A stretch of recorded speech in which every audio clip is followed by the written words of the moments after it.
Após ataques do governo federal que colocavam em risco o modelo econômico atual da Zona Franca de Manaus, parlamentares do Amazonas se posicionaram. A movimentação de senadores e deputados amazonenses ocorreu após uma discussão entrar em pauta no Congresso Nacional que retirava a isenção tributária da venda de petróleo, lubrificantes ou combustíveis líquidos ou gasosos derivados do petróleo para o Amazonas. A mudança feria diretamente o modelo econômico da Zona Franca. O senador Eduardo Braga, filiado ao MDB do Amazonas, disse ter articulado a retirada de emendas incluídas pela Câmara dos Deputados que fragilizavam juridicamente o modelo de desenvolvimento regional e colocavam em risco os empregos gerados por ele no Amazonas.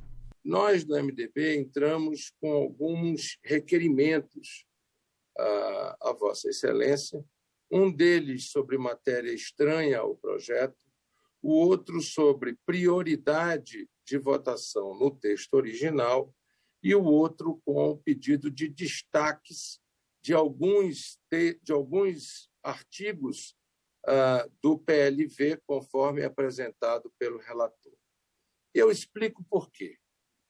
Porque esta medida provisória ela foi feita com o intuito de resolver uma questão dramática no Brasil.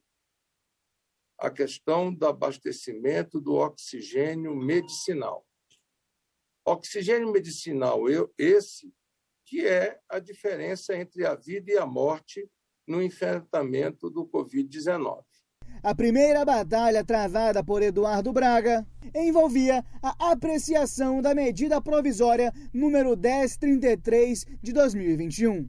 Editada pelo governo federal em 24 de fevereiro deste ano, essa medida chegou ao Congresso Nacional com o propósito de dispensar as empresas produtoras de oxigênio medicinal localizadas em zonas de processamento de exportação, que hoje têm 80% de seu faturamento anual com vendas desse produto para o mercado externo. As vendas seriam modificadas, o que afetaria diretamente a economia.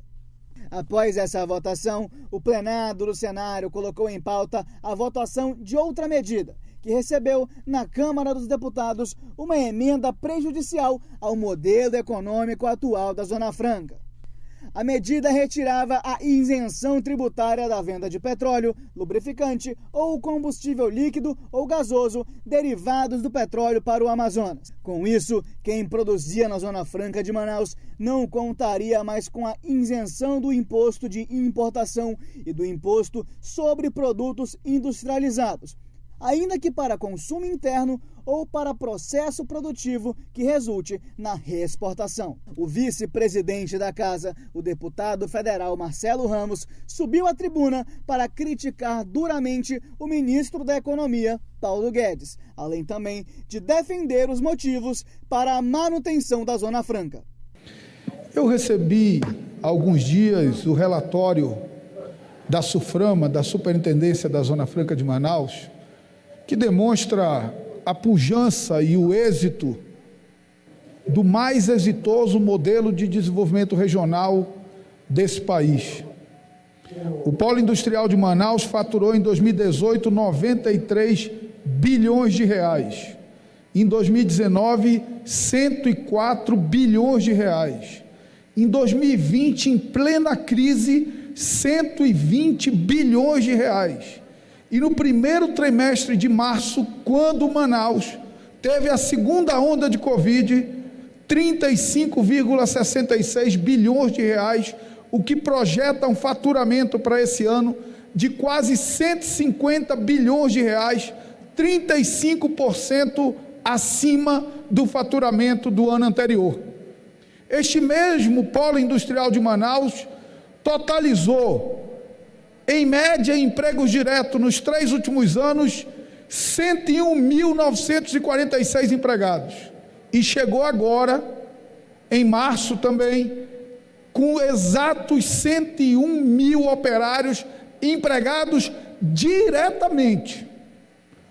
Tudo isso, deputado Marcelo Freixo, acontece apesar do ministro Paulo Guedes, inimigo declarado da Zona Franca de Manaus, inimigo declarado da indústria nacional, preconceituoso, desconhecedor da realidade do país e que se aproveita de reuniões internas com setores da indústria para chantagear a Zona Franca de Manaus com uma política de alteração do IPI. Outro que também usou de tribuna e se manifestou sobre o tema foi o deputado estadual Serafim Correia. O parlamentar repudiou a aprovação no Senado da medida provisória. Venho abordar o problema da medida provisória do governo federal, que foi aprovada na Câmara dos Deputados, incluindo que o artigo 4º do Decreto-Lei 288/67, que foi recepcionado pela Constituição Federal, que ele não se aplica nas vendas de combustíveis para a Zona Franca de Manaus. Isso é um absurdo. Não pode, por medida provisória, por lei ordinária, mudar algo que foi recepcionado pela Constituição. Bem, essa matéria foi aprovada na Câmara com o compromisso de que o Senado derrubaria. Chegou agora no Senado e o Senado resolveu não derrubar, porque entende que isso está permitindo uma concorrência desleal de uma revendedora, de uma distribuidora de petróleo, que é daqui do Amazonas. Essa questão da concorrência eu não entro, mas eu entro na questão da lei. Se nós abrirmos essa brecha, se nós deixarmos que isso seja aprovado, sem o nosso protesto, sem um recurso ao judiciário, onde já ganhamos tantas vezes, isso vai abrir um precedente perigosíssimo para o futuro. Segundo o último balanço divulgado, além da importância econômica para os cofres do Estado, atualmente a Zona Franca de Manaus conta com 101.941 empregados, sendo exatos 101.000 empregados diretamente pelo atual modelo econômico.